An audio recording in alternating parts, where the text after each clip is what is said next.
Head Harvester Bill Arman here from the West Coast. Head Harvester Ed LaFlamme from the East Coast. Here at Florida. We're in Florida. Yeah, we're at the FNGLA show.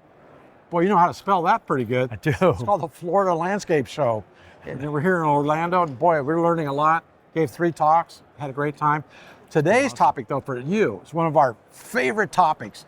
And you've probably heard this 100 times, but we're going to just keep on going after it because it's the centerpiece of your P&L. It's the centerpiece. It's probably one of the most important. There's only 2 extremely important parts of the P&L.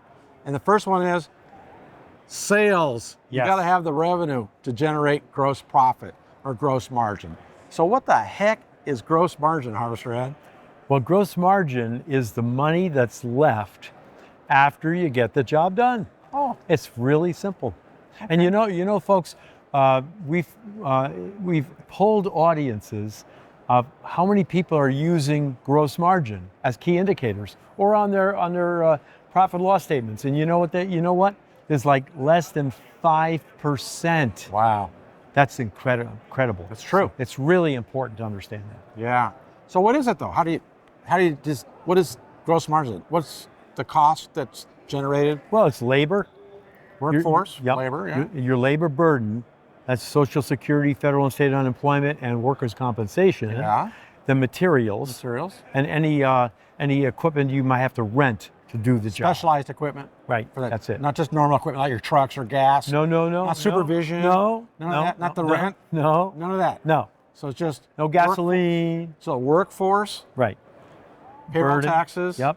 worker comp, Yep. and materials. So Right. that's what COGS, cost of goods sold, right? Or we Right. call direct costs. Yeah. Subtract that from revenue, leaves you with gross margin. Right. Then you got to go down below the line and pay off all your indirects and overhead expenses. Right. And left after you subtract that, hopefully there's more gross margin than our expenses down below. That's net profit.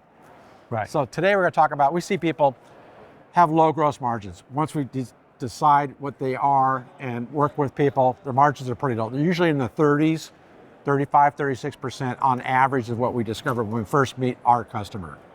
So then we break that down into revenue streams and try to get the gross margin per revenue stream.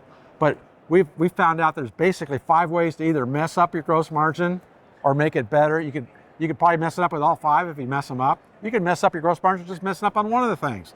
So it starts off with HAWS, your hourly average wage. Your hourly average wage per revenue stream may change because your worker comp may be higher for tree climbing, construction versus maintenance. Take all your guys' raw pay per hour, add them all together, divide it by the number of guys, add your burden rate, it's going to be around 15%-ish. On top of that, it could be as high as 20. So 15-20% on top of your raw hourly average wage, and put the taxes on there and the worker comp, and that's your hourly average wage. You need to check on that because you're giving raises all the time, probably at least twice a year. So that's your HAW. So know what your HAW is. That's the epicenter of gross margin. Now the next thing is your estimate. Right. So what do you do there? Well, you have to know how many hours job's gonna take and how much material you're gonna use. It's as simple as that. So how much workforce, how many hours are going to take to do the job, and materials are used on the job, right? Okay, plus travel time to get there and travel time to get back, right? Load, unload. So that's what we call your cost, all right? And there's only 3 things you need to know on your cost.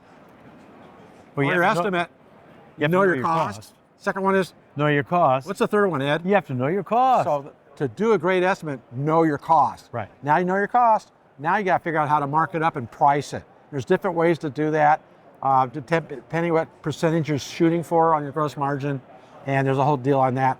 The basic formula, take your cost, divide your cost by the reciprocal of the desired gross margin. For example. What does that mean, It's a big Bill? word, isn't it? Yeah. So let's say it costs you $1,000, you want to gross 55%. So the reciprocal of 55 is 45. Divide by 45, you'll get what you get. Actually divide by 55. Right. You want to gross 45, divide it by the reciprocal of 45. See? Pop Right. quiz. And that'll give you a 45% gross margin, which Right. ended up to be $1,818, by the way. Okay? So divide your cost by the reciprocal of the desired gross margin. So that's your price.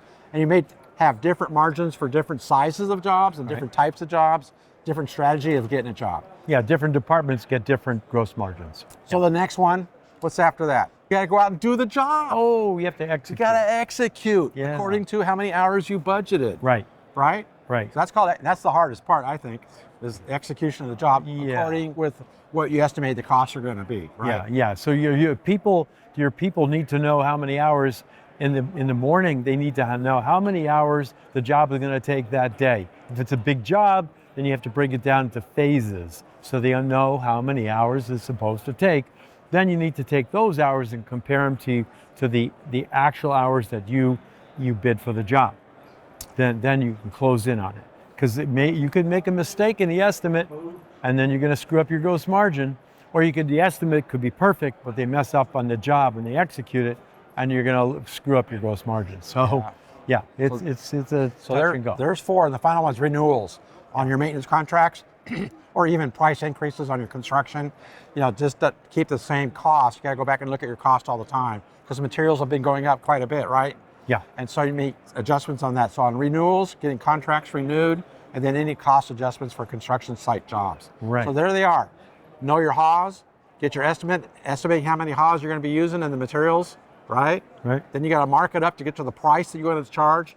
And number 4 is execute, right? And number 5, get the right renewals. Right. There you have it, guys. There's gross margin, a simple 5-6 minute lesson. If you want to learn more, just give Ed a call. He'll explain it all to you, all right? Head Harvester Bill Arman here from the West Coast. Head harvester Ed LaFlamme from the East Coast. Now go out there and harvest your potential with the right gross margin. Because if they don't build it, they're going to get the wrong gross margin and mess up everything. They're not going to make any money, right? Oh, yeah. They're not going to make any money, and it's going to be a total disaster. It's pretty gross. That's right. It's tell going to you. be really gross. Comes down to that. They're just not going to make any. Yeah. So they really have to be able to get all that straightened out. They have to have the right chart of accounts, and you have to do all this stuff right? Right, All Harvester Ed. right. Let's Let's go leave. find some gross. Yeah.